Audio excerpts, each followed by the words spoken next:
Buenas tardes, queridos amigos cristianos evangélicos.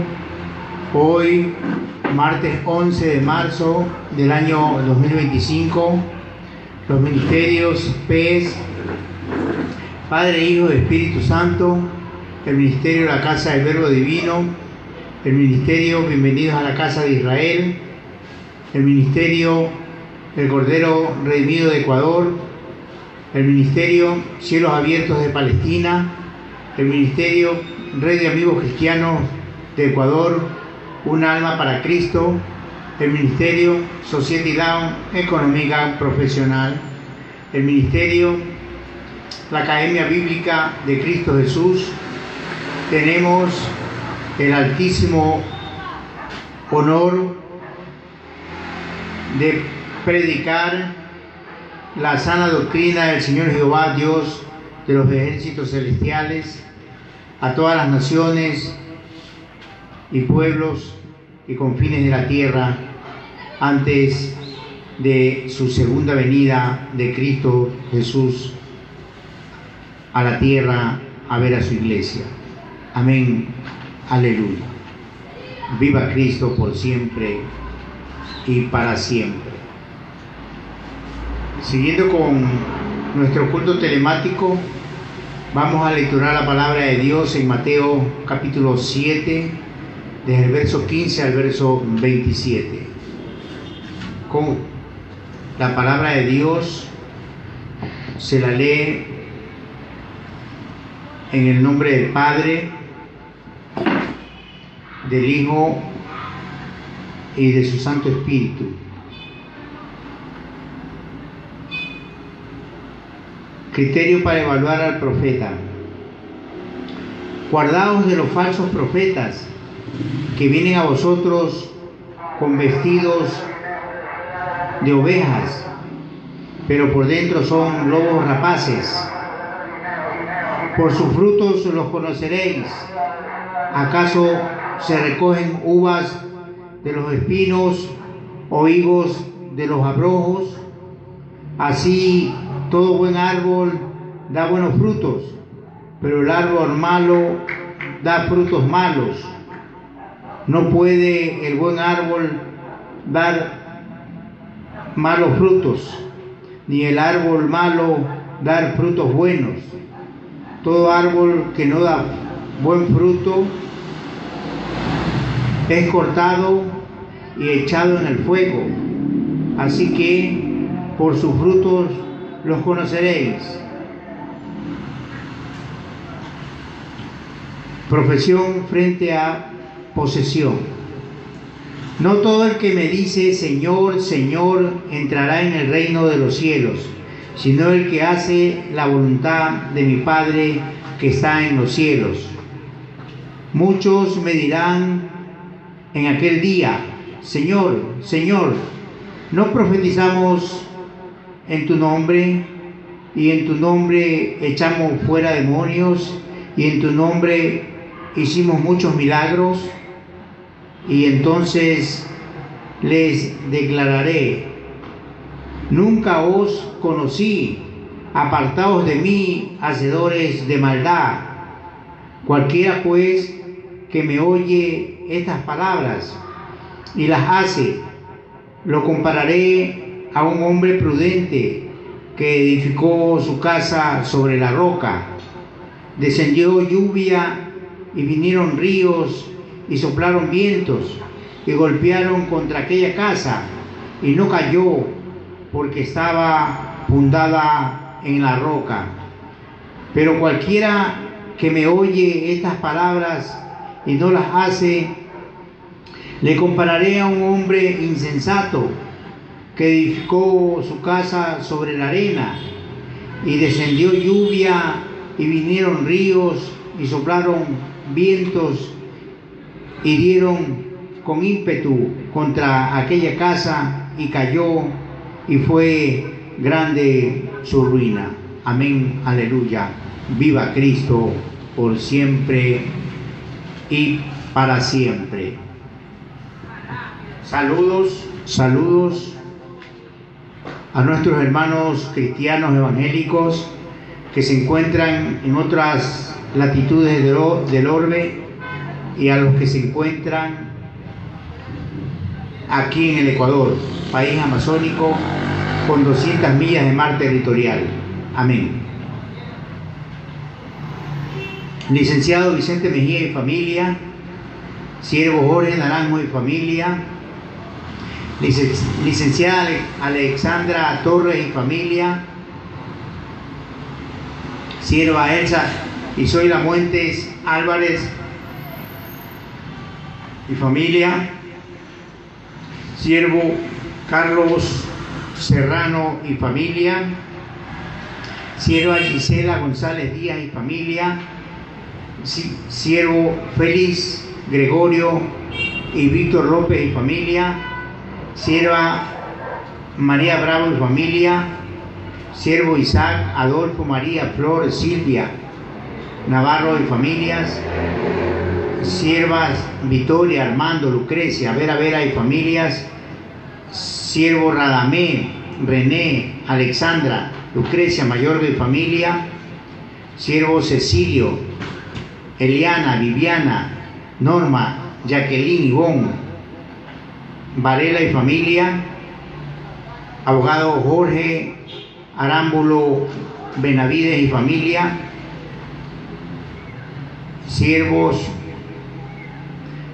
Mariana, Gladys, Betty, Mercedes, Rosa Zapata Mera y familias, abogados Jorge y Luis Chamba y familias, abogado Jorge Muñoz Mera y familia, abogado César Barros y familia, siervo Jorge Giovanni Galo Soriano y familia, abogada Jenny Peñafiel y Félix Peñafiel y familia,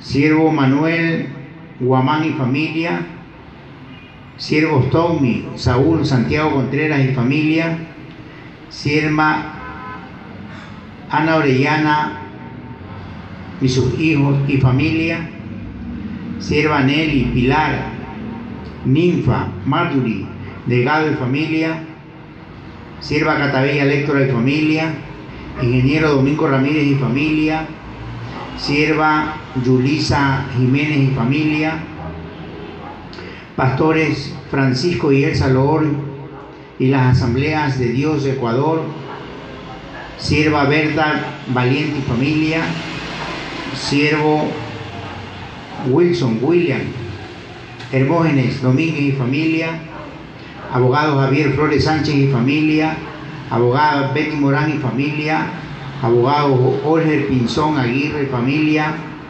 abogado Paul Carrasco Sánchez y familia, abogado Carlos Montalvo y familia, siervo Pepe Arguello y familia, siervo Daniel Novoa y familia, siervo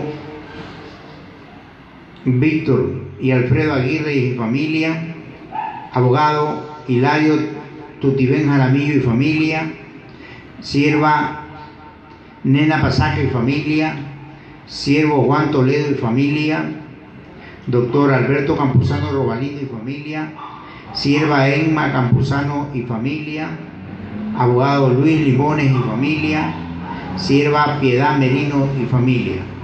Señor, cuídalas, protégelas de cualquier acechanza que el enemigo quiera realizar en contra de tus siervos. Gloria a Dios, aleluya.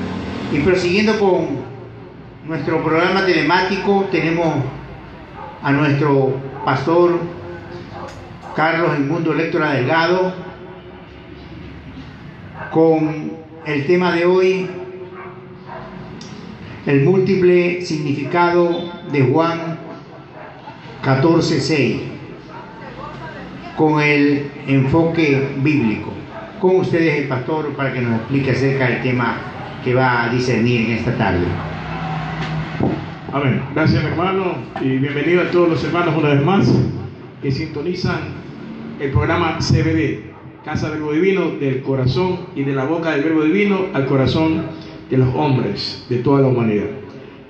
Una vez más, mis hermanos, estamos aquí para pregonar la bendita y eterna palabra del Señor, para llevar a cabo este programa que persigue y tiene como finalidad, la misma finalidad, gloria al Señor, con la que el Señor Dios Todopoderoso trae su plan de redención al hombre y que ha determinado también su preciosa voluntad a través de Cristo en su gloriosa palabra.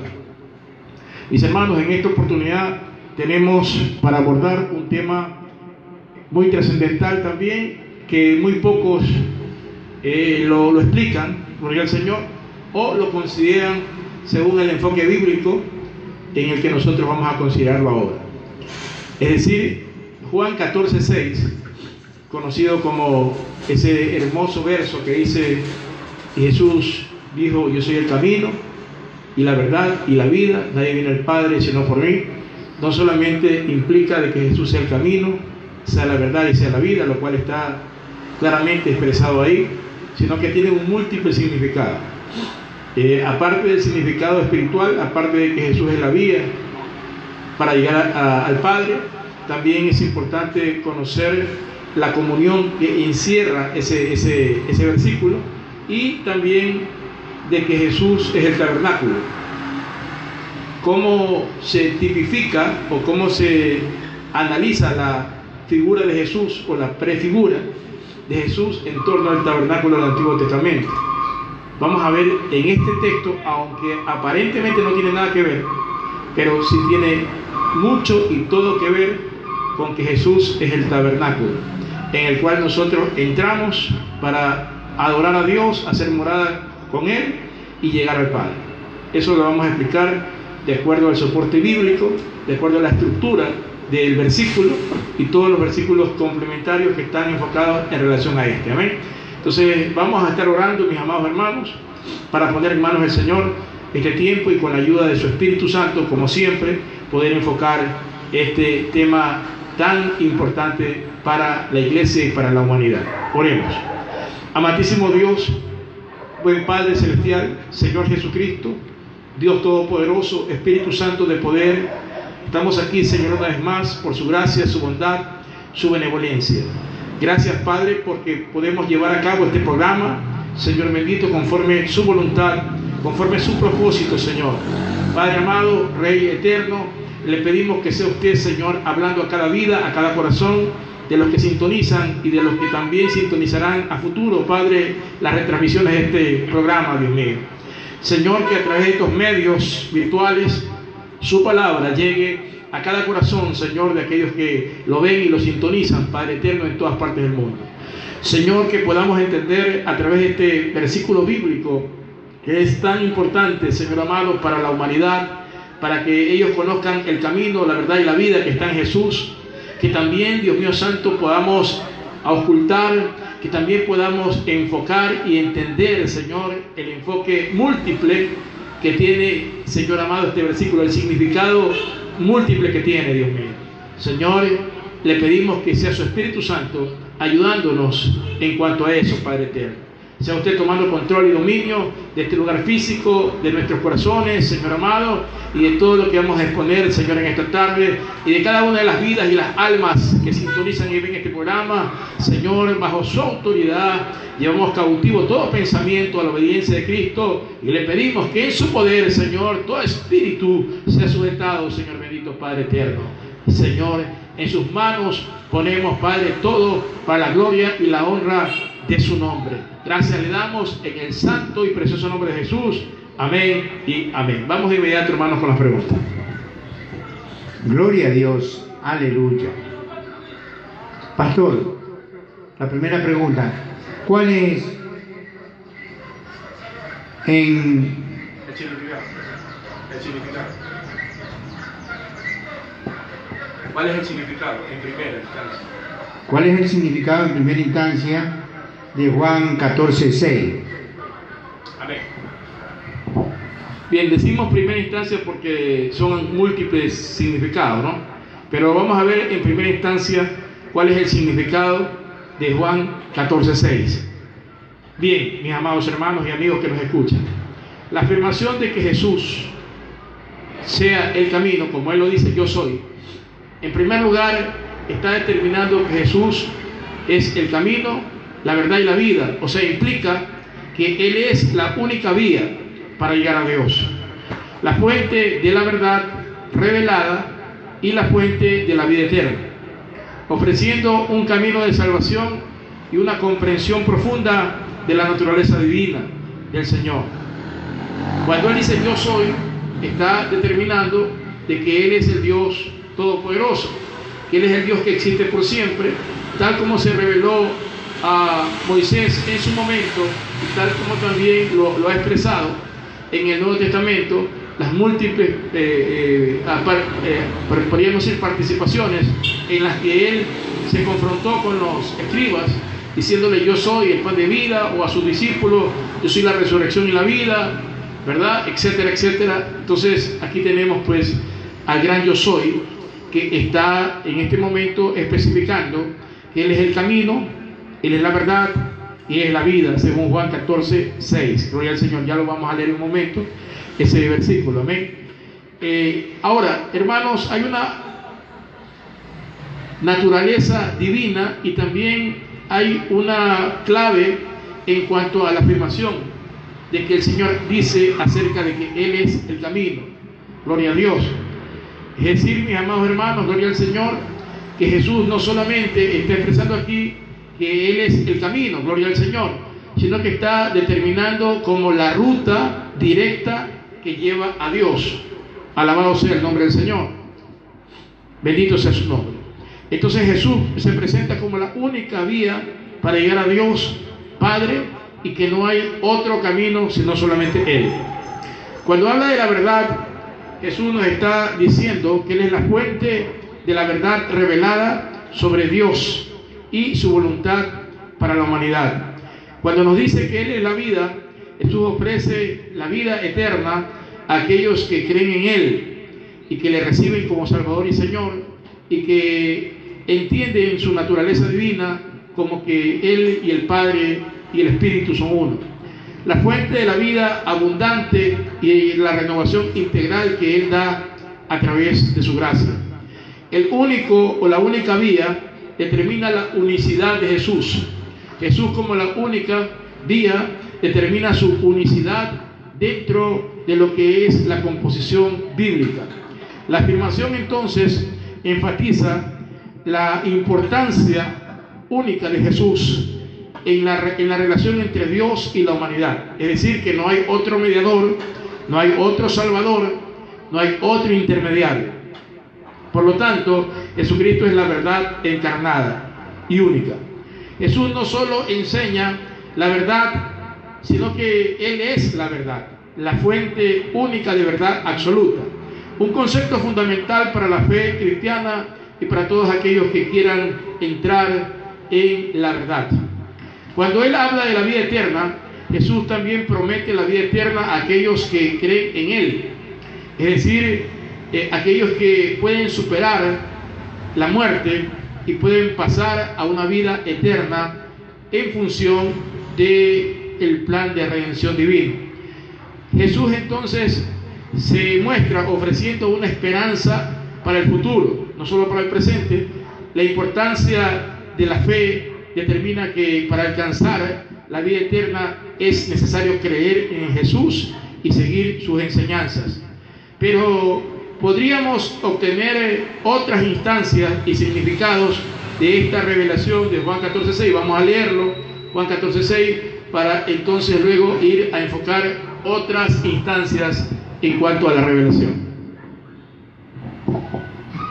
Jesús le dijo: yo soy el camino y la verdad y la vida. Nadie viene al Padre sino por mí. Amén. Leamos los siguientes versículos hasta el 8 o 9. Si me conocieseis, también a mí, a mi Padre conoceréis, y desde ahora le conoceréis y le habéis visto. Felipe le dijo: Señor, muéstranos al Padre y nos basta. Jesús le dijo: tanto tiempo hace que estoy con vosotros y no me has conocido, Felipe. El que me ha visto a mí, ha visto al Padre. ¿Cómo pues dices tú, muéstranos al Padre? ¿No crees que yo soy en el Padre y el Padre en mí? Las palabras que yo os hablo, no las hablo por mi propia cuenta, sino que el Padre que mora en mí, Él hace las obras. Creedme que yo soy en el Padre y el Padre en mí. De otra manera, creedme por las mismas obras. Amén. Amén.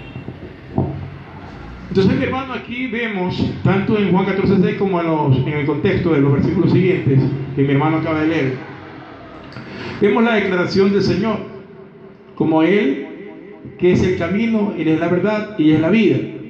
Pero también dice que, hablando con sus discípulos y los que estaban alrededor, les dice que desde ese momento habéis visto al Padre y la habéis conocido. Porque yo estoy en el Padre y el Padre está en mí, o yo soy en el Padre y el Padre es en mí. O sea que en ese momento no solamente Jesús hace una declaración como la que había hecho en capítulos anteriores del mismo Juan, exactamente en Juan 10:30, vamos a leerlo, hermano, en Juan 10:30 al 33. Él hace una declaración también contundente un poco antes de decírselo a sus discípulos. Y lo hace en una confrontación con los fariseos. Y vamos a ver lo que él dice aquí, porque aquí él está expresando de que al haberlo visto a él, han visto al Padre. Porque el Padre es en mí y yo en el Padre. Entonces está determinando prácticamente que Él es el Padre. Entonces vamos a ver si el Padre es Él. Vamos a ver qué es lo que dice en Juan 10:30 al 33. Yo y el Padre uno somos. Entonces los judíos volvieron a tomar piedra para apedrearle. Jesús le respondió: muchas buenas obras os he mostrado de mi Padre, ¿por cuál de ellas me apedreáis? Le respondieron los judíos, diciendo: por buena obra no te apedreamos, sino por la blasfemia, porque tú, siendo hombre, te haces Dios. Amén. Amén. Entonces, mi hermano, mire usted lo que nos relata este versículo, ¿no? Mucho antes de la declaración que él hace de que él es el camino, la verdad y la vida. Él les dice a los fariseos que él y el Padre, dijo textualmente, yo y el Padre uno somos. Tremenda declaración. Y frente a eso, los discípulos cogieron piedras para apedrearlo. Entonces el Señor les preguntó y les dijo: tantas buenas obras he hecho de mi Padre delante de ustedes, ¿por cuál de esas buenas obras me van a apedrear?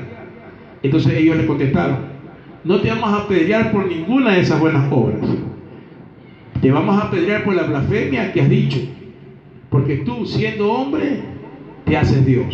Error, ¿no? Contundente, ya hemos hablado de eso en otro texto. Es lo contrario.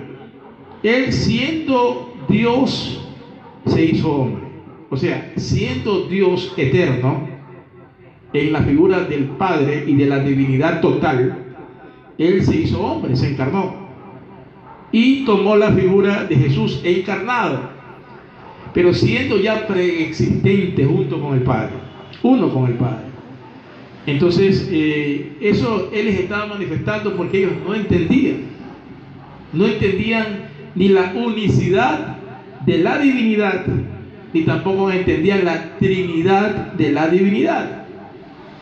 Porque si bien es cierto, ya hemos hablado que Trinidad no hay en la palabra de Dios. O sea, por cualquiera que busque Trinidad está errando, no la va a encontrar porque no está expresa como tal, pero sí está tácitamente expresada, o sea, está sobreentendida.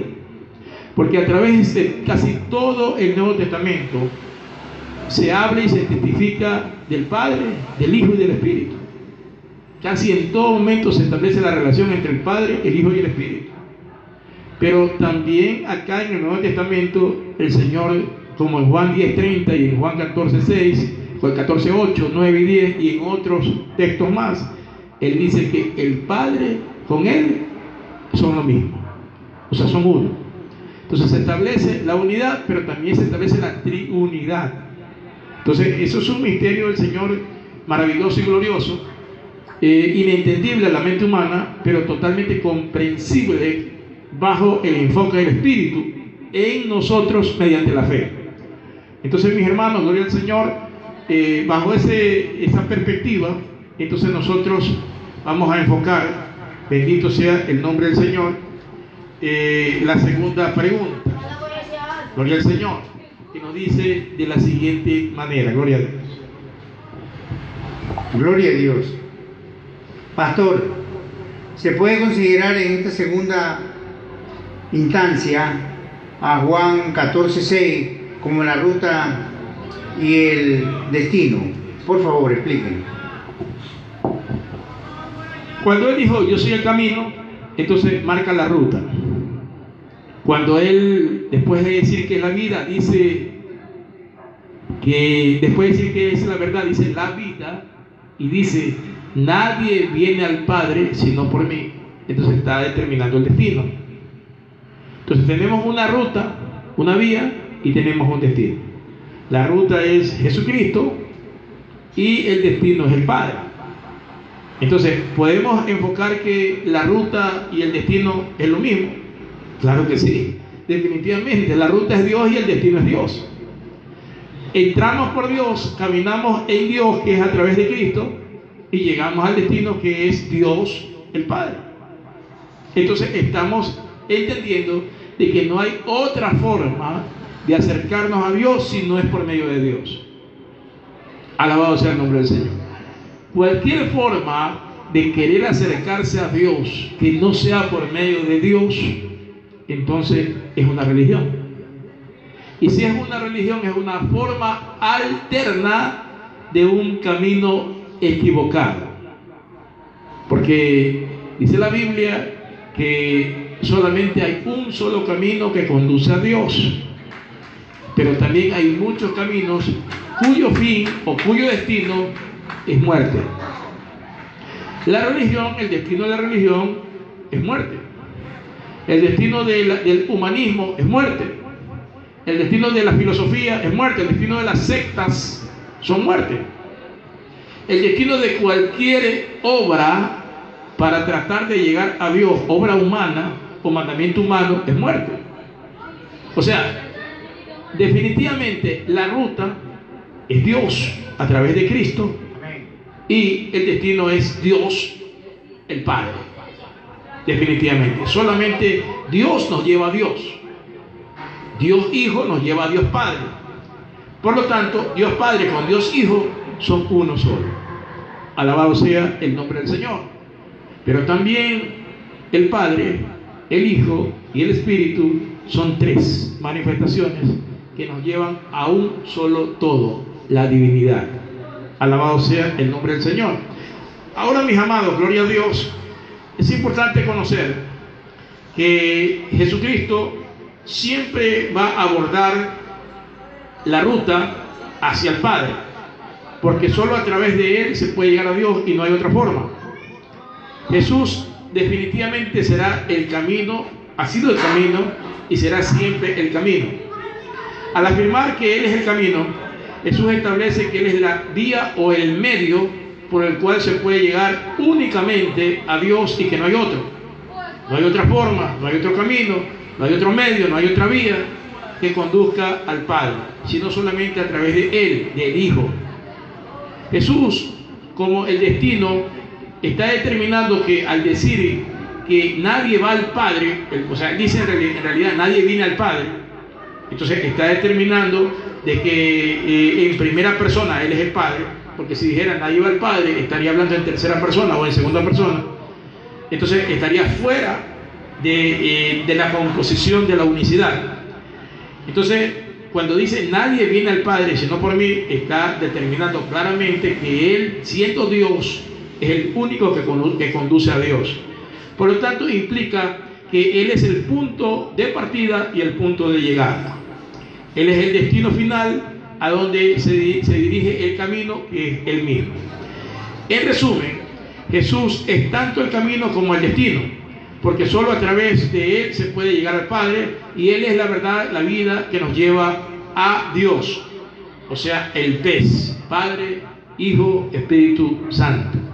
Dado de que Jesús y el Padre son uno, según lo que ya leímos en Juan 10, 30 al 33, los fariseos no entendían, dado que al final del verso 33 ellos concluyen diciendo que Cristo, siendo hombre, se hace Dios. O sea, no tenían el enfoque real de lo que Jesucristo les estaba diciendo. No tenían ni idea.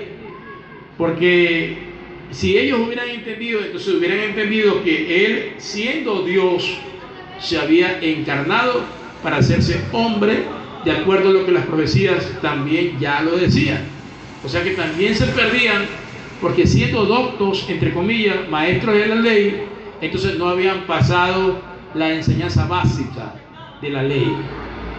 Bendito sea el nombre del Señor. Cuando dice, oye Israel, Jehová tu Dios, Jehová uno es. Entonces Jesucristo no podía estar fuera jamás de la unidad. Si Él estaba declarando que Él era el Mesías, el verbo encarnado, como ya lo había manifestado, entonces ellos tenían que comprobar aquello que el Señor decía. Y la forma de comprobarlo no era diciendo que lo iban a apedrear porque Él estaba hablando blasfemia, sino que entendiendo la Escritura cómo estaba configurada y el testimonio de Jesucristo dentro de la Escritura. Alabado sea el nombre del Señor. Ahora, mis amados, el Señor confirma este contexto frente a los discípulos de Juan 10, 30 al 33, con los versículos que ya leímos, Juan 14, 6 hasta el 9, cuando le dice a Tomás que Él, el que está frente a vosotros, desde ahora ya le conocéis, porque Él es Dios. El Padre es en mí y yo soy en el Padre. Alabado sea el nombre del Señor. Vamos entonces a seguir enfocando los otros significados que puede tener este versículo, Juan 14, 6. Vamos con la siguiente pregunta entonces.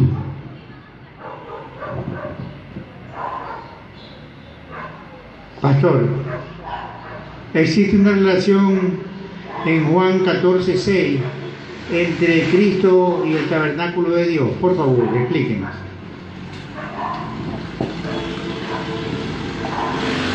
Bien, la pregunta es: ¿existe una relación en Juan 14, 6 entre Cristo y el tabernáculo de Dios? Entonces, la respuesta, de acuerdo a lo que ya hemos analizado, es evidente. Claro que existe una relación entre Cristo y el tabernáculo, y es más, no solamente existe una relación, sino que existe una perfecta consolidación, ya que Jesucristo es el tabernáculo, viene a ser el tabernáculo. Ahora, ¿por qué decimos que Jesucristo es el tabernáculo?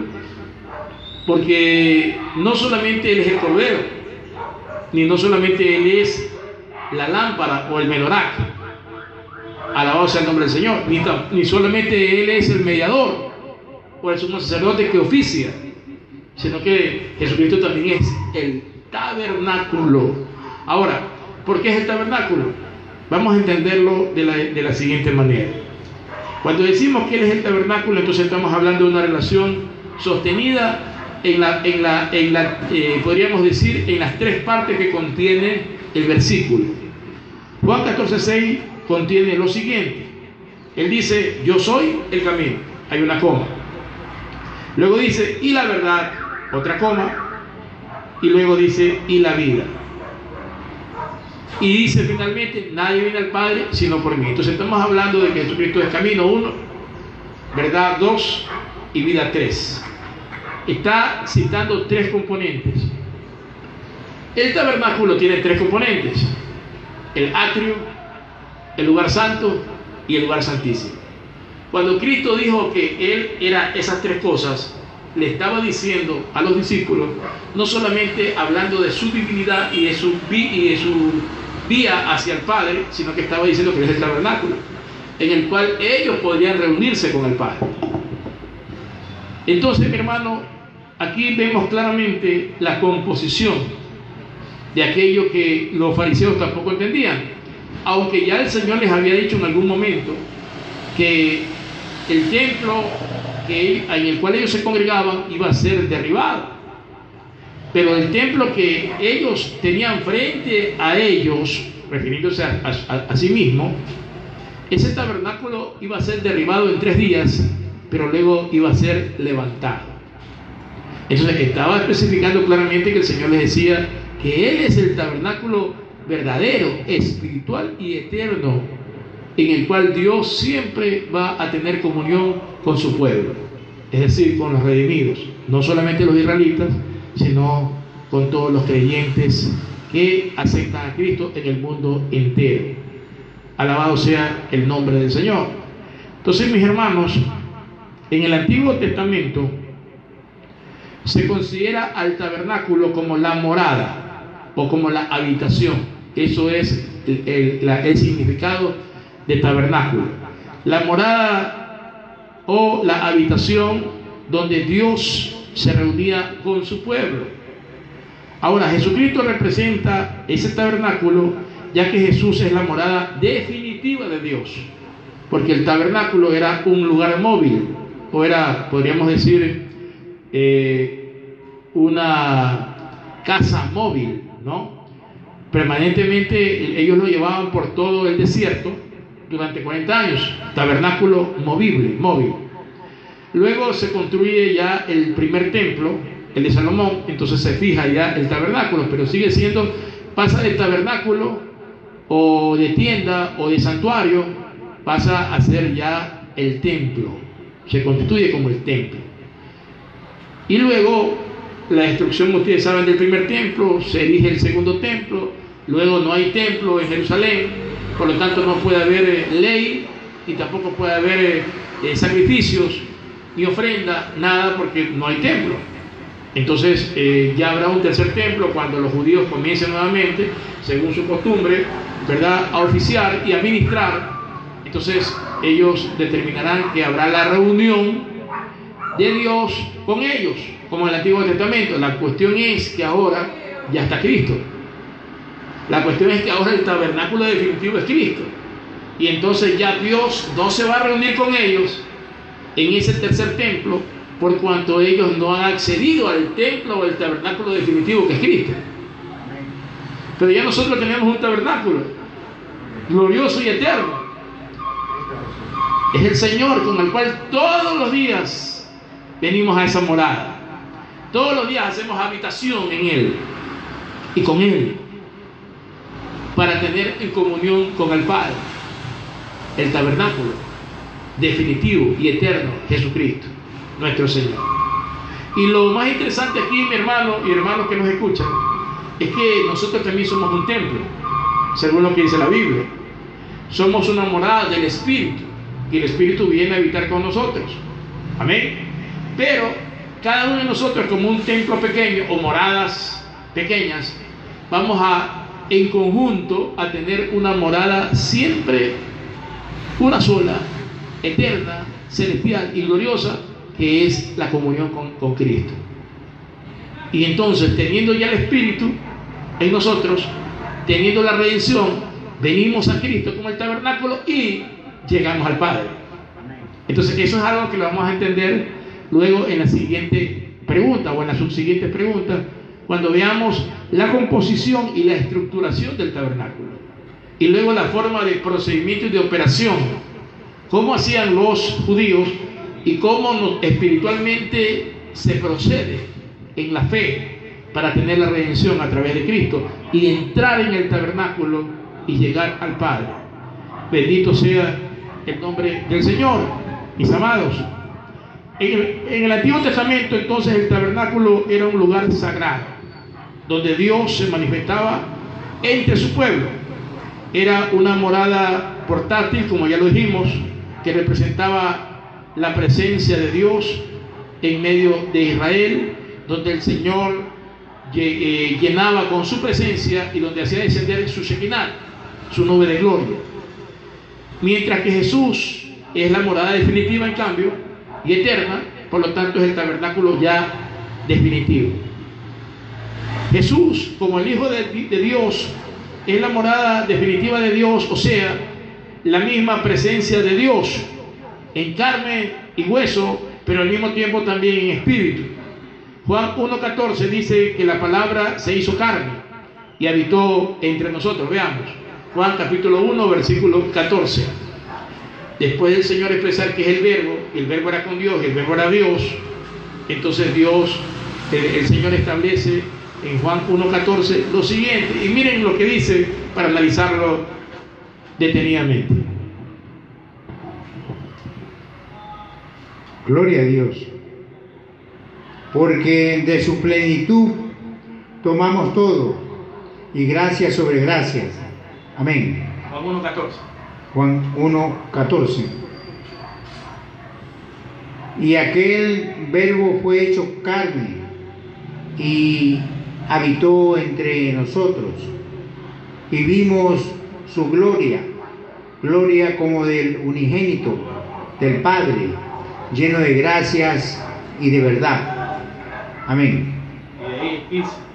Juan dio testimonio de él y clamó diciendo: este es de quien yo decía, el que viene después de mí es antes de mí, porque era primero que yo, porque de su plenitud tomamos todos, y gracias sobre gracias. Amén. Amén. Entonces, mi hermano, ahí tenemos esa contundente declaración también en Juan 1:14, donde dice que el verbo se hizo carne. El verbo que ya lo conocemos en Juan 1:1, al inicio de Juan, en el principio del verbo, y el verbo era con Dios, o sea, uno con Dios, y el verbo era Dios, o sea, el Padre, la divinidad. Y luego en Juan 1:14 extiende aquello y lo explica diciendo que Él, siendo el verbo, o la palabra, como usted quiera decirle, se hizo carne. Es decir, que entonces ahí tenemos la explicación de que Dios se hizo hombre. A diferencia de lo que decían los fariseos, que siendo hombre, Él quería hacerse Dios. No, Dios se hizo hombre en Cristo. Eso es lo que ellos no entendían. Alabado sea el nombre del Señor. Entonces, tenemos ahí que al Él hacerse carne o hacerse hombre, siendo Dios, entonces establece un tabernáculo. Él se pone como tabernáculo. ¿Para qué? Porque Él dice Jesucristo o Emmanuel significa Dios con nosotros. En otras palabras, era la morada de Dios en Cristo con nosotros. Es decir, nosotros podíamos venir a reunirnos con Dios en el tabernáculo. O sea, ¿de qué manera? Por medio de Cristo. Por eso entendemos acerca del tabernáculo, ya lo vamos entendiendo mejor. Gloria al Señor, aleluya.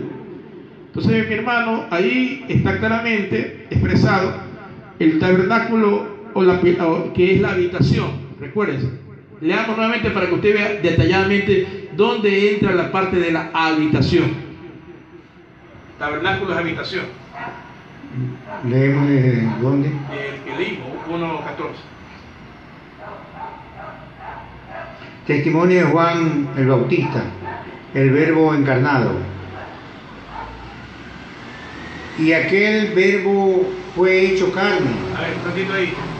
Aquel verbo, o sea, la palabra, Dios en los cielos, Jesucristo, se hizo carne, vino a morar acá en la tierra. Sigamos. Y habitó entre nosotros. Habitó, habitación. Vino la habitación de Él acá entre nosotros. Por lo tanto, si ya está la habitación es tabernáculo. La traducción de eso de que habitó entre nosotros significa Él estableció el tabernáculo entre nosotros. Esa es la traducción, podríamos decir, más cercana al origen griego. Entonces, cuando Cristo se encargó, entonces Él hizo habitación, habitó entre nosotros, es decir, trajo el tabernáculo para habitar con nosotros aquí en la tierra. Ya. Y vimos su gloria, gloria como del unigénito. Amén. Dice, vimos su gloria. ¿Por qué vimos su gloria? Porque en el tabernáculo se veía la gloria de Dios a través de la nube, la Shekinah. En este caso vimos la gloria del Padre en su unigénito Hijo. Sigamos. Del unigénito del Padre, lleno de gracias y de verdad. Amén.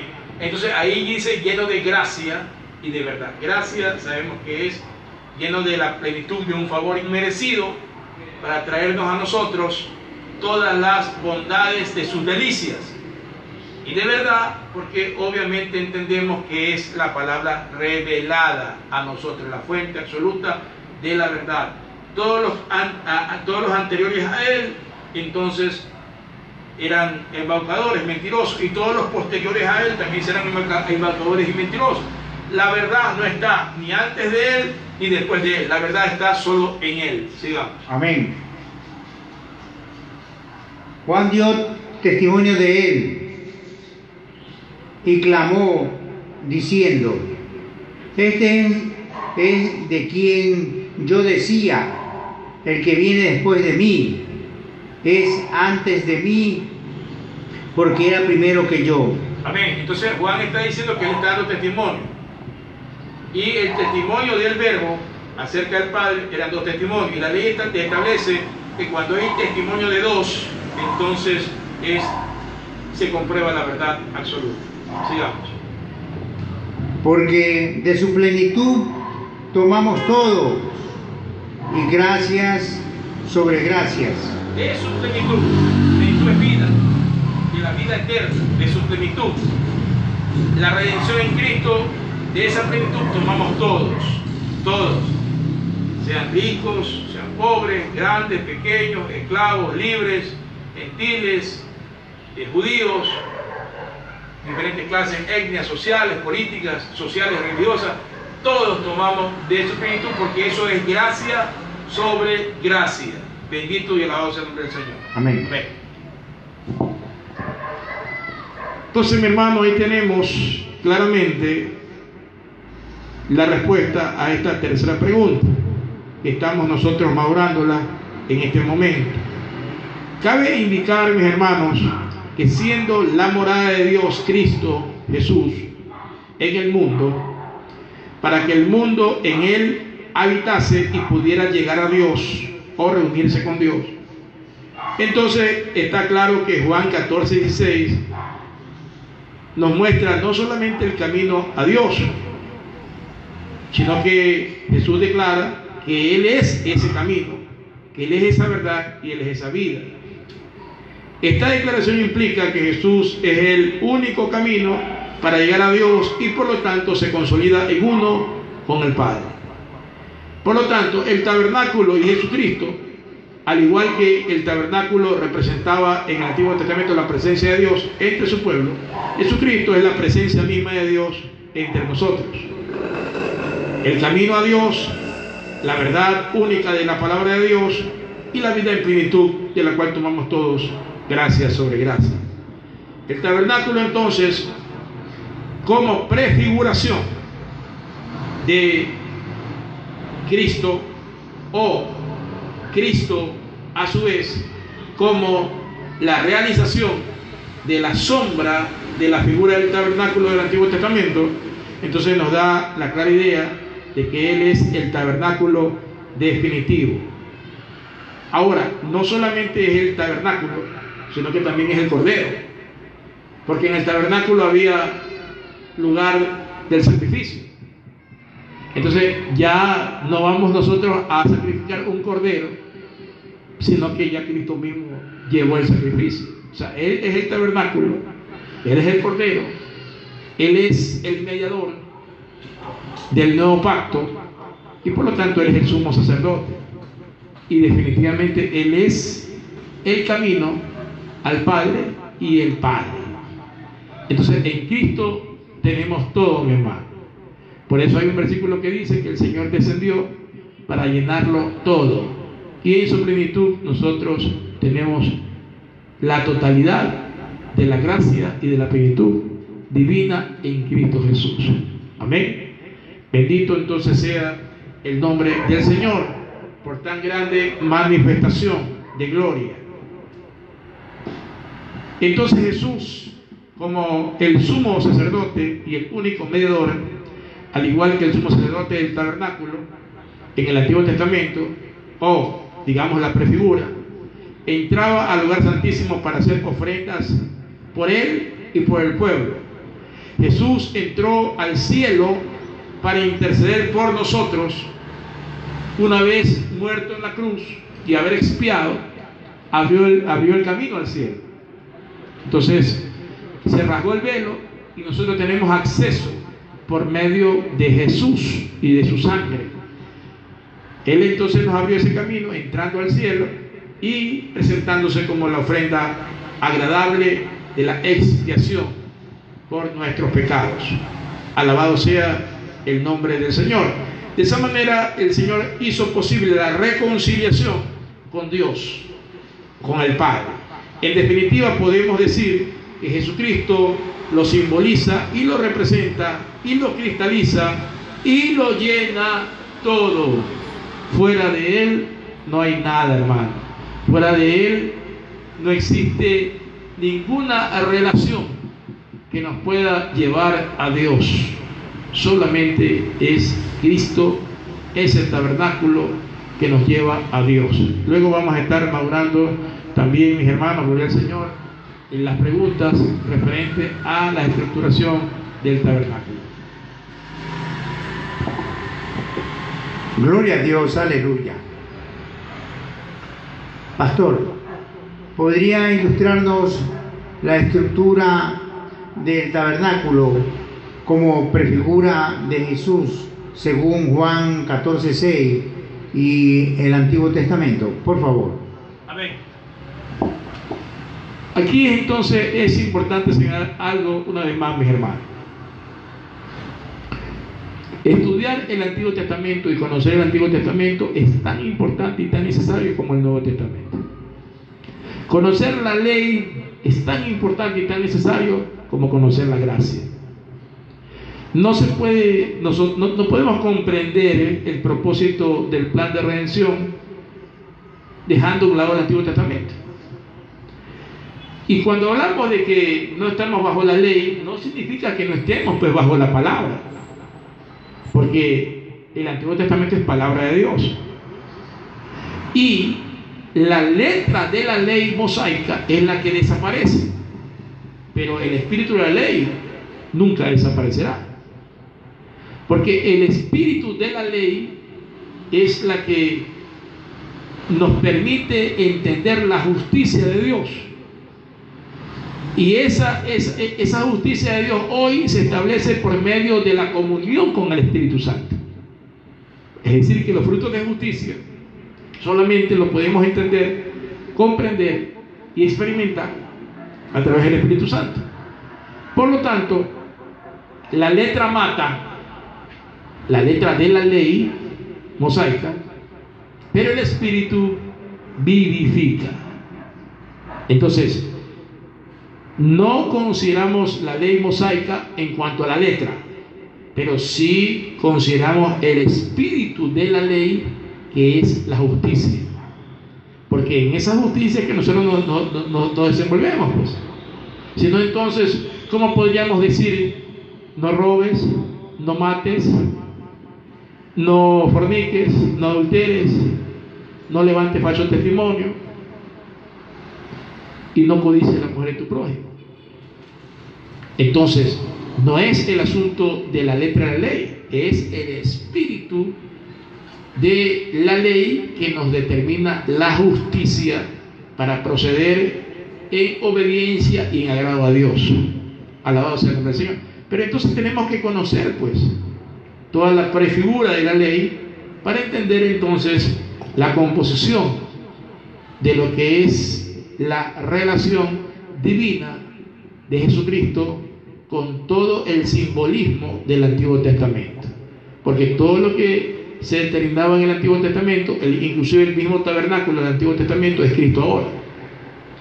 Ya dijimos, 3 partes: el atrio, el lugar santo y el lugar santísimo, están determinados en Juan 14:6. Amén. Alabado sea el nombre del Señor. Entonces vamos a ver la estructuración de este tabernáculo. Bendito sea el Señor. Para ilustrar entonces y dar respuesta a esta pregunta, vamos entonces a conocer cómo está estructurado el tabernáculo del Antiguo Testamento. El tabernáculo es un santuario móvil, como ya lo dijimos, que representaba la presencia de Dios entre el pueblo de Israel. Es la prefigura de la persona y de la obra de Jesucristo en el Antiguo Testamento, que se cristaliza ya en Cristo en el Nuevo Testamento, simbolizando su morada entre nosotros, la necesidad de expiación y la provisión de un mediador, ya no del pacto antiguo, sino del nuevo pacto. El tabernáculo entonces, como prefiguración de Cristo, nos determina la morada de Dios. El tabernáculo entonces, mis amados hermanos, era un santuario en primera instancia móvil, que se componía de 3 partes, como ya lo dijimos: el atrio, el lugar santo y el lugar santísimo. Gloria a Dios. Ahora, en el atrio, que es la parte externa, todos los israelitas tenían acceso, todos podían entrar hasta ahí, en el atrio. ¿Qué había en el atrio? En el atrio estaba el altar del sacrificio, o el altar de bronce del sacrificio, o de la expiación. Ahí llevaban entonces las víctimas, es decir, los animales, los bueyes, los corderos, las ovejas, los cabritos, los llevaban ahí para expiar. El pueblo llevaba cada una de sus víctimas para expiar por sus pecados. Entonces se ofrecía ahí el sacrificio, se degollaba el animal, se sacrificaba el animal, y entonces esa sangre luego se ponía como expiación para sus pecados. Alabado sea el nombre del Señor. Luego, después de ese sacrificio de expiar los pecados, venía más adelante una fuente de bronce en el mismo atrio, ya casi entrando al lugar santo. Esa era una fuente, un lavabo de bronce bruñido. Prácticamente uno podía verse a través de esa fuente, porque sabemos que los espejos antiguos se los hacía de bronce bruñido, se los pulía bien, y entonces hacían los espejos antiguos. Y esto prácticamente simboliza la Biblia, la palabra de Dios, que es el espejo en el cual nosotros podemos vernos para entender en qué medida tenemos que arrepentirnos y en qué medida tenemos que convertirnos para ser de agrado del Señor. Entonces, la fuente de bronce justamente es la que permitía lavarse al sacerdote para poder entrar al lugar santo, las manos, los pies y parte de su cuerpo. Entonces, la fuente lava, la fuente santifica. Primer paso, la expiación, luego la santificación. Y entendemos que la palabra santifica porque dice Juan 17: santifícalos en tu verdad, tu palabra es verdad. Entonces, en otras palabras, la palabra santa de Dios es la que santifica, o sea, el mismo verbo encarnado, la palabra nos santifica. Y luego se entraba al segundo compartimiento, que era el lugar santo. Ahí solamente entraban los sacerdotes, es decir, los descendientes de Leví. Toda la estirpe sacerdotal o levítica entraba al lugar santo. Ahí no podían entrar el pueblo de Israel, que hizo su expiación en el compartimento anterior, en el atrio. Entonces los levitas y los sacerdotes llevaban en el lugar santo la ministración, ministraban, adoraban gloria al Señor, magnificaban el nombre de Dios, hacían el servicio, el culto, alabado sea el nombre del Señor, eso en el lugar santo.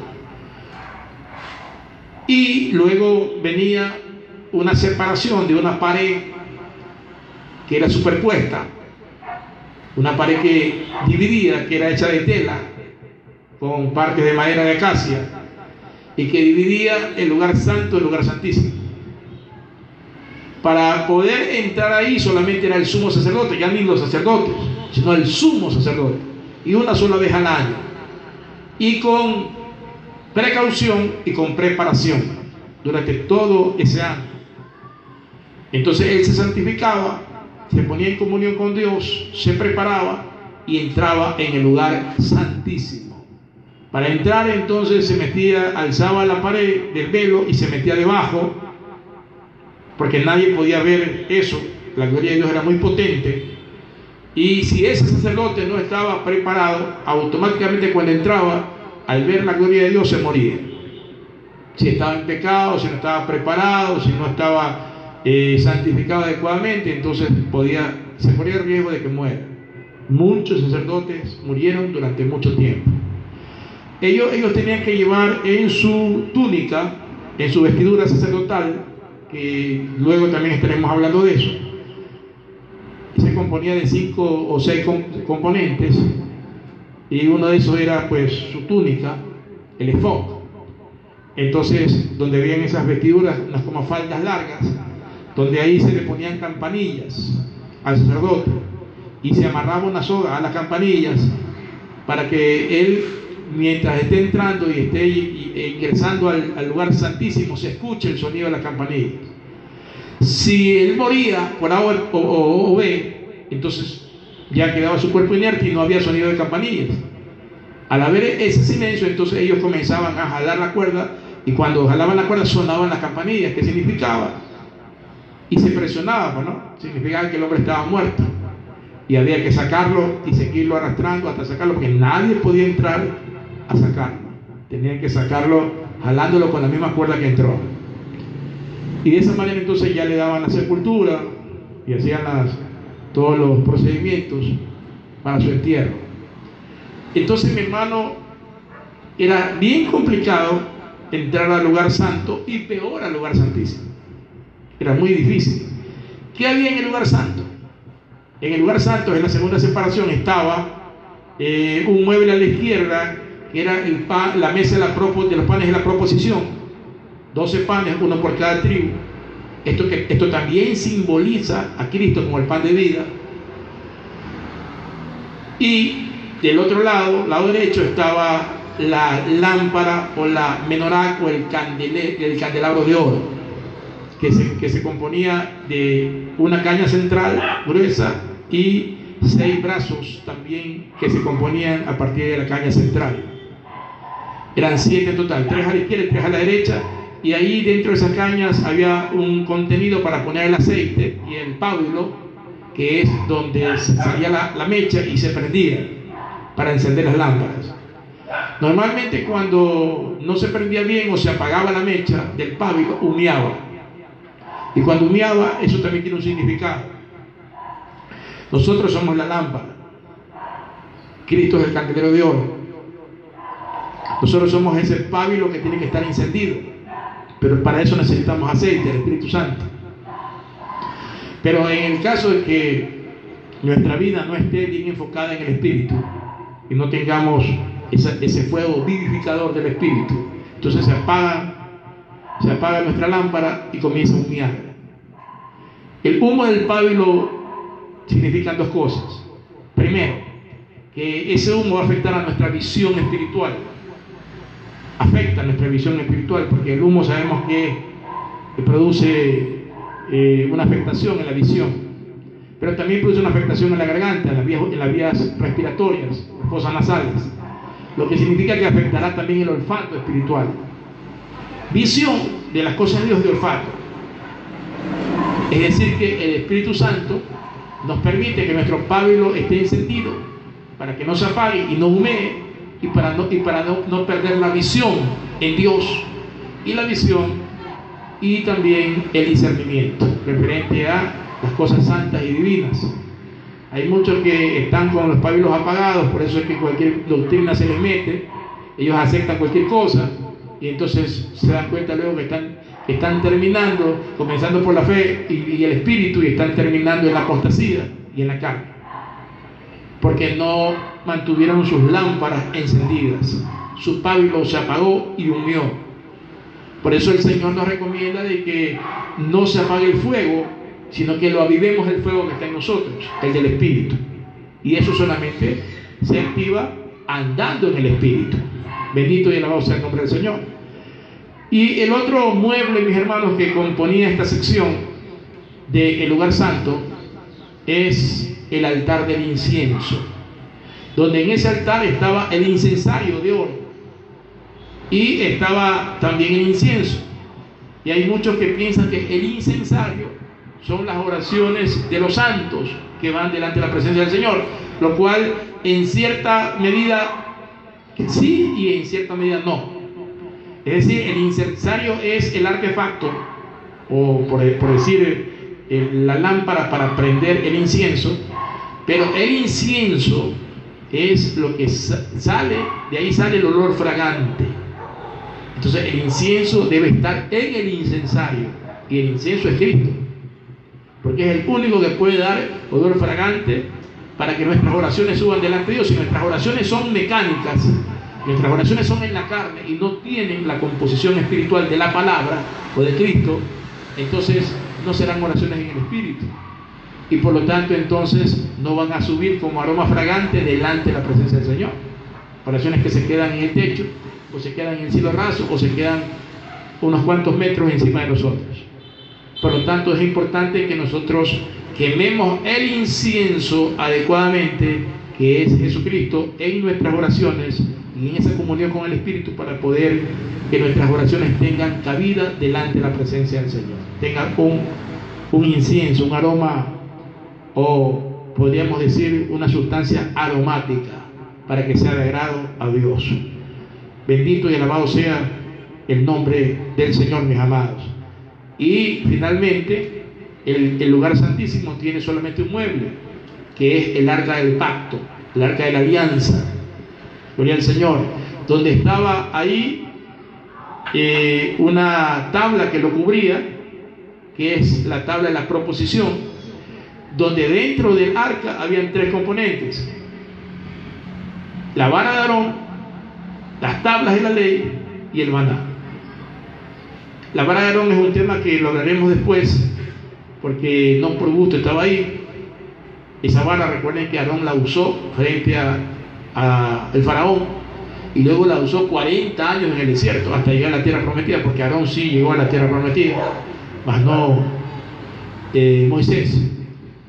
Entonces ahí vamos a ver cómo la generación de Aarón, la generación levítica, permiten que durante el tiempo que él usó esa vara, es una vara vieja, ya seca, sin embargo reverdeció cuando se manifestó la rebelión de Coré, Natán y Abirán, que se dio justamente en el desierto.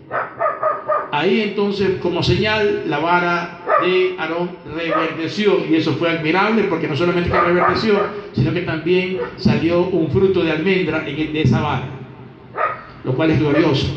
Por lo tanto, esa vara está en el arca de la alianza, o en el arca del pacto, con el maná, que es evidencia del pan de Dios, que es el Dios del cielo, que también eso significa a Cristo, el maná, y la vara también significa a Cristo, porque la vara reverdecida es resurrección, la resurrección de Cristo, y los frutos que el Señor da como la primicia. Y luego, gloria al Señor, aleluya, las tablas de la ley, que es el pacto antiguo, que ahora también está determinado por el pacto nuevo en Cristo Jesús, nuestro Señor. Dos ángeles querubines que determinan la gloria de Dios, mirados frente a frente y conectados por las alas, entonces establecen siempre la presencia de Dios. Donde está Dios, está la presencia de los querubines, y revoltean espadas gloriosas de fuego, como también en el Edén, cuando fue el hombre expulsado. Entonces se pusieron querubines ahí a la salida, y espadas que revoloteaban el fuego. Alabado sea el nombre del Señor. Amén. Entonces ahí, hermanos, tenemos esa estructura del Antiguo Testamento, el tabernáculo, y todos apuntan a Cristo. Cada uno de los compartimientos y de los muebles internos y de los componentes que hay determinan a Cristo. Cristo está presente en todos esos nobiliarios del Antiguo Testamento en cuanto al tabernáculo. Entonces Cristo es el tabernáculo, en definitiva, y es lo que manifiesta en Juan 14:6. Cuando dice: yo soy el camino, yo soy el atrio, yo soy la verdad, yo soy el lugar santo, o la palabra santa revelada, y yo soy la vida, la plenitud, es decir, el lugar santísimo o la santidad plena en Dios. Alabado sea el nombre del Señor. Aleluya. Entonces, mis hermanos, ahí está la estructuración. Vamos a la siguiente pregunta.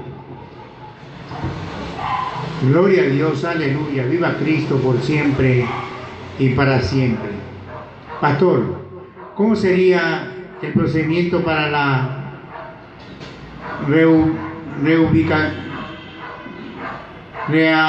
reubicación según el tabernáculo descrito en Juan 14:6? La pregunta es ¿cómo sería el procedimiento espiritual para la operación reubicación según redención, no reubicación, redención, para redención. ¿Cómo sería el procedimiento para la redención según el tabernáculo descrito en Juan 14:6? Amén. Por favor, expliquen. Amén. Bien, hermanos, referente a la redención, que es justamente el procedimiento espiritual, la pregunta es: ¿cómo sería el procedimiento espiritual hoy en día para la redención en función del tabernáculo que está representado en Juan 14:6? El tabernáculo, como ya sabemos, es una estructura portátil sagrada en inicio, o sea, representa el templo y Cristo es la prefigura. Ya sabemos que Cristo ahora es el tabernáculo definitivo. Se componía de 3 secciones, que ya lo expliqué: el atrio o atrio exterior, el lugar santo y el lugar santísimo. Cada uno tiene entonces un propósito específico en Cristo, y Cristo está representado por todos estos componentes. Todo esto determina una conexión con Dios en cada una de sus partes. Amén. Ahora, mis hermanos, ¿cómo es el procedimiento hoy? Ya no en el Antiguo Testamento, porque usted sabe que en el Antiguo Testamento llevaban el pueblo, los pecadores, llevaban una oveja, un carnero, un cabrito, y entonces lo sacrificaban. Ellos ponían sus manos sobre él, lo degollaban, caía sangre, y entonces se expiaba, con la sangre del animal se expiaba el pecado. Amén. Entonces, ¿cuál es el procedimiento ahora? Como Cristo es el tabernáculo, viene el hombre o la mujer, ¿sí?, y tiene que arrepentirse. Se acerca al atrio, gloria al Señor, mediante la fe, y a través de la oración, entonces pone de manifiesto su pecado delante de Dios en la cruz, figurativamente, es decir, en el sacrificio de Jesús. Entonces, es justamente el sacrificio de Jesús, como el cordero que quita el pecado del mundo, el que va a quitar el pecado de esa persona. Entonces, cuando viene a Jesús, su pecado le es perdonado, su falta es limpiada y su transgresión es borrada. Por lo tanto, entonces el Señor expía sus pecados mediante la sangre que Él derramó en la cruz, que es el lugar del sacrificio, el altar del sacrificio que simbolizaba en el atrio. De esa manera, entonces, la persona es redimida por Cristo en el atrio, y una vez que ya fue redimida por Cristo en el atrio, el subsiguiente paso entonces es de que esa persona comience a caminar en Dios a través de la Biblia. Esa persona tiene que comenzar a leer la Escritura y a conocer la palabra revelada. Es decir, tiene que acercarse a la fuente de bronce, es el siguiente paso. La fuente de bronce es la Biblia. A través de la lectura de la Biblia, entonces es santificado. Ya fue expiado por Jesucristo, por su sangre, y ahora a través de la palabra de Dios es santificado. Así que aquellos que dicen que los ayunos santifican, las vigilias santifican, pues permítanme decirles que están muy mal y recontra que desenfocados. Ningún ayuno santifica, ninguna vigilia santifica, ¿verdad? Lo único que santifica es la palabra de Dios, es decir, el verbo o Cristo es el único que santifica. Y eso lo santifica a través de la lectura, no de que la lleve debajo del brazo, ¿sí? Porque no es un santificador externo, no es un desodorante de spray, es un santificador interno que determina que usted la coma, que usted se alimente de ella, para que internamente entonces purifique desde su corazón hasta el exterior. Amén. Entonces es la Biblia la que santifica, no el ayuno ni tampoco la vigilia. El ayuno y la vigilia son componentes que lo que hacen es aumentar la fe del creyente, ¿sí? Porque hay géneros que salen con ayuno y con oración, y hay quienes necesitan de 3 ayunos que equivale a una vigilia para entonces aumentar su fe. Entonces no tiene nada que ver con la santificación. Amén. La que santifica es la palabra, la fuente de bronce. Luego entonces, como ya han sido expiados sus pecados y están en el proceso de santificación, ya tienen acceso al lugar santo. Aleluya. Es decir, que ellos pueden entrar al lugar santo porque ellos ya son redimidos por Cristo y se convierten en pueblo escogido, nación santa, real sacerdocio. Es decir, ya son sacerdotes y son también príncipes de Dios. Por su redención y su gracia pueden tranquilamente entrar al lugar santo, para que en el lugar santo entonces ministren adoración, alabanza, exaltación, música, oración, amén, a la presencia del Señor, y meditación, desde luego. Entonces ellos ya están en calidad de hacerlo porque ya fueron redimidos y están siendo santificados por la palabra. Gloria al Señor. Luego que las personas hacen todo eso, aleluya, entonces se establecen los dones del Espíritu, como hay que repartirlos. Y esos dones les sirven a las personas para madurar su fe y para también crecer en el Espíritu, para también llevar a cabo ministerios. Y ya entonces tienen acceso al lugar santísimo por el mismo Cristo, porque el velo está roto, está abierta la puerta, ya no hay lugar santo ni santísimo. Ya está determinado el camino por Cristo hacia Dios, hacia el Padre, hacia Cristo, hacia el Espíritu, hacia el Shekinah, hacia la gloria. Amén. Entonces ellos pueden ministrar delante de la presencia del Señor, lugar santo y lugar santísimo. Pueden contemplar la hermosura de la majestad de Dios a través de Cristo. Estamos hablando en el sentido espiritual. Aleluya. Hasta que algún día la contemplen ya, gloria a Dios, en todo el sentido de la plenitud, en un cuerpo glorificado, cuando ya resuciten entre los muertos o sean transformados por el poder de la gloria del Señor. Amén. Entonces, mis hermanos, así sería la operación de la redención y al mismo tiempo del crecimiento de la iglesia, de los creyentes, en cuanto al acercamiento hacia Dios. Bendito sea el nombre del Señor. Aleluya. Ahora, mis hermanos, hay algo importante también que tenemos que mencionar, que en todos y cada uno de los muebles que contemplaba en el Antiguo Testamento del tabernáculo, ya Cristo lo abarca todo. Cristo lo abarca todo, porque en el momento en que cenamos, participamos de los panes de la proposición. Aleluya. En el momento que leemos la Escritura, estamos santificándonos por la fuente de bronce. En el momento que ya hicimos nuestra oración para pedirle perdón a Dios y Él nos redimió, ya pasamos por el altar del holocausto. En el momento, hermanos, en que nos constituimos en las lámparas encendidas por el pábilo no humeante, sino el pábilo encendido, entonces ya el Señor está en comunión con nosotros por el Espíritu, vivificándonos, y somos luz. en la luz de Cristo ya somos la luz de este mundo. Alabado sea la expresión, es decir, comenzamos a revelar su palabra y a traer luz en medio de la oscuridad. Bendito sea el nombre del Señor. En el momento en que nosotros vamos al altar del incienso, es porque entramos en oración, en comunión con el Señor y en oración, para poner nosotros en las oraciones espirituales conforme a la declaración de la palabra y conforme también el Espíritu del Señor, y entonces sube ese olor fragante delante del Señor, porque Cristo está presente en nuestra oración. No es una oración, un rezo, una oración mecanizada, sino que es una oración inspirada por el Espíritu del Señor y una oración sazonada por el mismo Cristo, para que entonces suba ese olor fragante del incienso aromático en la presencia del Señor. Eso a Dios le agrada. Alabado sea el nombre del Señor, mis hermanos.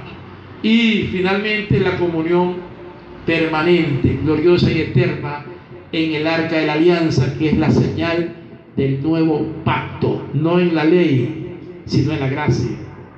Y en esa gracia nos mantenemos en el amor de Jesús, donde nosotros podemos claramente entender la resurrección en la que estamos ahora, que es un nivel alto, sin haber resucitado nuestro cuerpo, ya nuestra alma resucitó, o nuestro espíritu, y estamos en comunión con el Señor.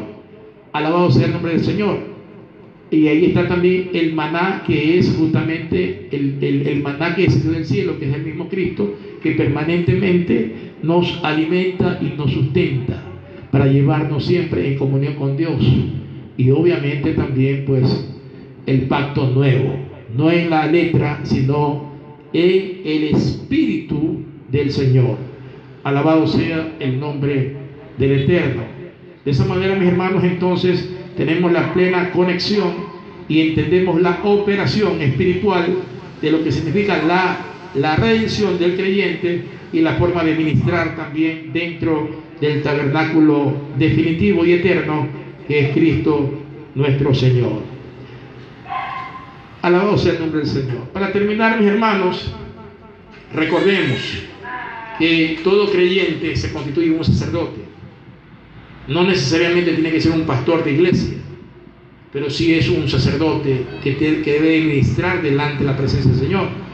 Sacerdote de su casa, sacerdote de sus hijos, sacerdote de un grupo, sacerdote de su propio templo, que es su vida delante del Señor, y que por lo tanto como sacerdote necesita estar vestido como tal para poder ministrar delante de la presencia del Señor. Acuérdense que el sacerdote del Antiguo Testamento, según el orden de Aarón, nosotros somos según el orden de Melquisedec, tenía una túnica, que era una prenda interior de lino fino, que cubría desde la cintura hasta los muslos del sacerdote. Luego tenía un manto también, un manto azul de lino fino, con una abertura por donde entraba el cuello y se asentaba sobre la túnica. Alabado sea el nombre del Señor. De esa manera entonces este cinto estaba adornado con granadas y con campanillas de oro en el borde exterior. Luego hay el efod que tenía el sacerdote, un efod, que era una prenda de lino fino y oro al mismo tiempo, que estaba adornada con piedras preciosas que llevaban sobre los hombros ellos, y eso también lo ajustaban con un cinturón, lo sujetaban con un cinturón. Luego el pectoral, que era una pieza de lino y oro también, con 12 piedras preciosas que estaban en su pecho. Cada una representaba una de las tribus de Israel, que se llevaba justamente en su pecho. Y ahí viene la mitra, que era un turbante, una especie como de turbante de lino fino, que se ponía en la cabeza del sacerdote. Y también el cinturón, tenía un cinturón.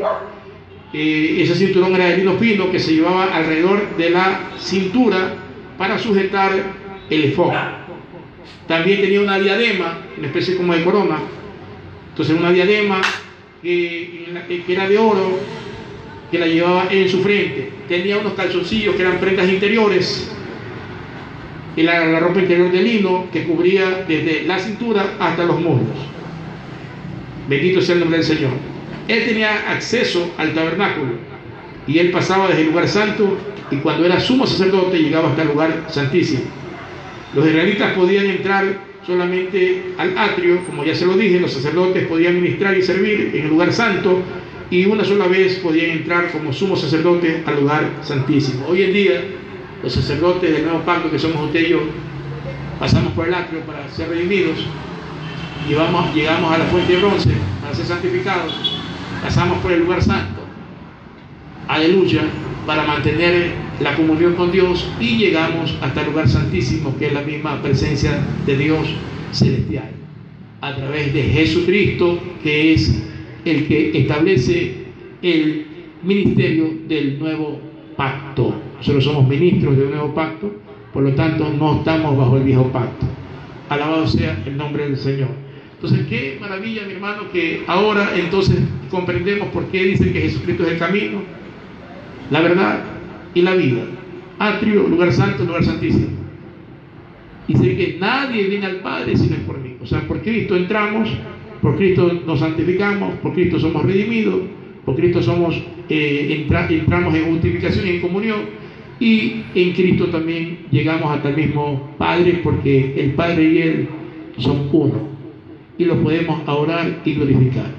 Qué maravilloso es esto, mi hermano, poderlo entender de esa manera. Vamos a la siguiente pregunta. Pastor, sí, sobre las conclusiones y reflexión del tema abordado en el panel, por favor.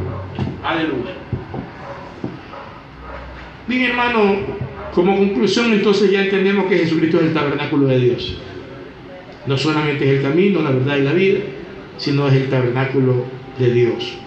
Es decir, es la habitación, es la morada, es la reunión de los creyentes con Él, es el templo, es el santuario. Dice que cuando 2 o 3 están reunidos ahí en mi nombre, yo habito ahí en medio de ellos. O sea, yo estoy con ellos. Él es el tabernáculo, está con nosotros para podernos llevar a Dios. Entonces, hermanos, de esa manera podemos entender esa gloriosa habitación. Dios quiere siempre habitar a través de la persona de su Hijo, de la presencia de su Hijo. Quiere habitar con nosotros.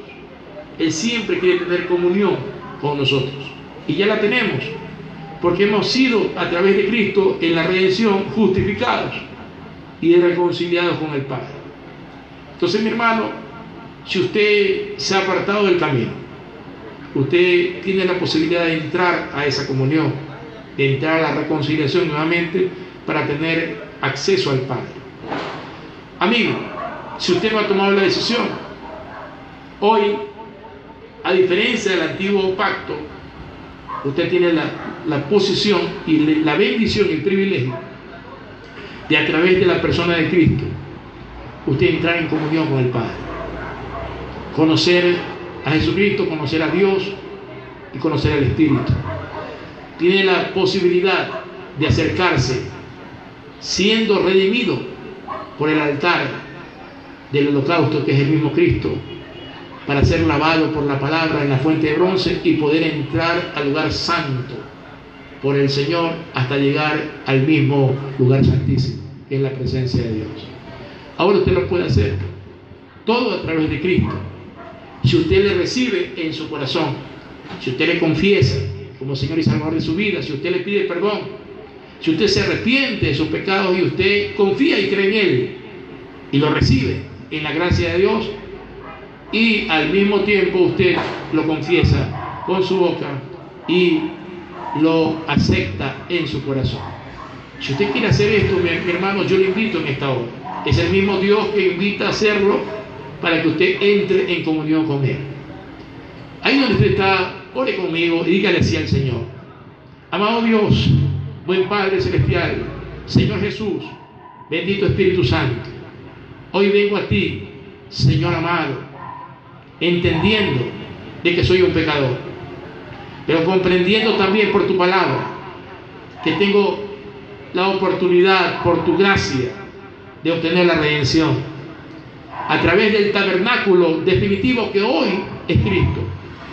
Puedo entrar entonces, Señor, para ser expiado de mis pecados ahí en lo que simboliza el lugar del sacrificio, el altar del holocausto, es decir, Cristo en la cruz, que murió por mí y redimió mi vida, perdonando mis pecados. Yo hoy, Señor, lo confieso, lo recibo como Señor y Salvador de mi vida, lo confieso como mi Salvador y expiador de mis culpas y de mis transgresiones. Hoy, Señor, yo lo acepto y lo recibo y creo en Él. Señor, te doy gracias porque a través de Él y solamente por Él me permites llegar a tu presencia, me permites ser justificado, ser santificado por tu palabra, Señor, y de esa forma poderme acercar a tu misma santa presencia, Dios mío, a través de la sangre preciosa del Cordero. Padre, te alabo y te glorifico y te doy gracias por perdonarme de todos mis pecados, por limpiarme de todos mis errores y transgresiones y por remitir mis culpas. Gracias, Señor, por tan grande amor, favor y misericordia.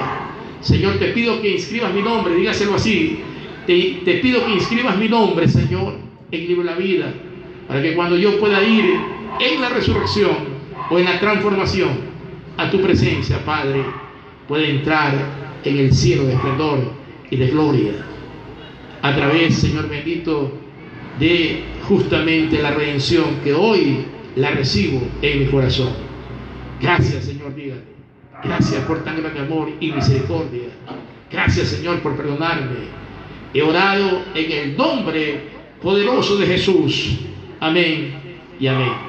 Amigo, una vez más, como siempre lo decimos, y se lo dice la Escritura, que el que a mí viene, dice el Señor, yo le recibo y no lo echo fuera.